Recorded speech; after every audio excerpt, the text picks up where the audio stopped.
Ok, entonces tenemos la iteración de punto fijo. Vamos a definir primero qué es un punto fijo de una función. Entonces decimos que si tenemos g una función, p es un punto fijo de g si cuando calculemos la evaluación de la función en p, el resultado es el mismo valor que hemos sustituido. Es decir, los puntos fijos geométricamente son aquellos puntos en la gráfica de g cuya horizontal es igual a la altura.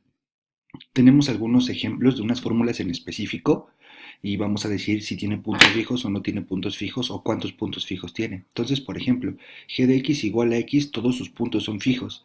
Cada vez que sustituyamos un número aquí en esta fórmula, pues el número de sustitución como resultado de la fórmula es el mismo.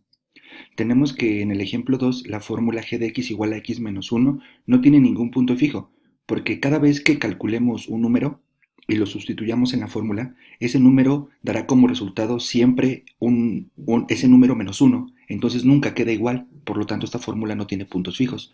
En cambio, si observamos la fórmula del ejemplo 3, que es x cuadrada menos 2, vamos a darnos cuenta que si le calculamos la altura al menos 1, tendríamos que elevar menos 1 al cuadrado menos 2 y eso al final nos queda menos 1. Es decir, menos 1 es un punto fijo de la fórmula x cuadrada menos 2 porque cuando le calculamos la altura el resultado es el mismo, es decir, la altura del menos 1 es menos 1. De la misma manera, si calculamos la altura al 2, al sustituir en la fórmula nos quedaría 2 al cuadrado menos 2, lo cual al simplificar nos da el número 2. Por lo tanto, el 2 es un punto fijo de la fórmula x cuadrada menos 2, pues cuando le calculamos su altura, la altura es la misma. G de 2 es igual a 2. Si observan, estamos diciendo que en general en la definición G de P igual a P. Después de sustituir, el número sustituido queda igual al simplificar. En general, ¿cómo se hace esto de forma analítica? Lo que tenemos que hacer es igualar la fórmula a x y resolver esa ecuación. Eso nos dirá los valores para los cuales hay puntos fijos. Entonces, en el primer ejemplo, g de x igual a x, sustituimos g de x, que es igual a x, pasamos x restando, entonces nos queda 0 igual a 0. Como 0 siempre es igual a 0, entonces todos los valores hacen que esta simplificación sea cierta. Por lo tanto, la primera fórmula tiene todos sus puntos fijos. Todos los puntos de la fórmula son fijos. Ahora, para la fórmula del problema número 2, tenemos g de x igual a x. Esta es la ecuación que siempre debemos de plantear para encontrar los puntos fijos. Si sustituimos g de x, en este caso nos queda x menos 1 igual a x, pasamos la x restando y nos queda que menos 1 es igual a 0, pero sabemos que menos 1 es diferente de 0. Entonces, esta fórmula nunca, menos 1 nunca es igual a 0, por lo tanto no hay ningún punto que haga que esto sea cierto.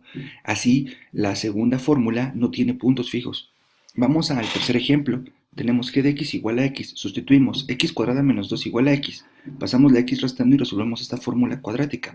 Al resolverla, nos damos cuenta que el valor x igual a menos 1 y x igual a 2 son los resultados. Por lo tanto, los puntos fijos es menos 1 y 2, que como hemos dicho, cuando sustituimos y calculamos su altura, la altura es la misma. Entonces tenemos la siguiente nota.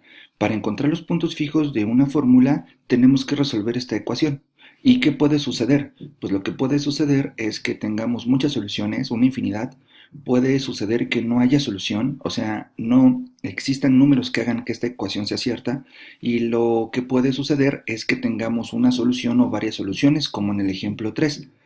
En forma gráfica, encontrar los puntos fijos de una fórmula es observar el valor de x en la intersección con la gráfica identidad que es y igual a x. Es decir, en el primer problema, g de x es igual a x. Si graficamos y igual a x, pues observamos que las gráficas intersectan en todos los puntos, para todos los x se intersectan. Por lo tanto, las soluciones son infinitas. En el ejemplo 2, si trazamos la gráfica x igual a menos 1 es esta línea en rojo. Si trazamos la gráfica y igual a x es la línea en azul. No hay intersección, por lo tanto no hay puntos fijos. En el tercer ejemplo, si lo resolvemos de manera gráfica, trazamos la gráfica x cuadrada menos 2, que es esta parábola en rojo, y trazamos la fórmula y igual a x. Observamos que hay dos puntos de intersección, que es cuando x vale 2 y cuando x vale menos 1.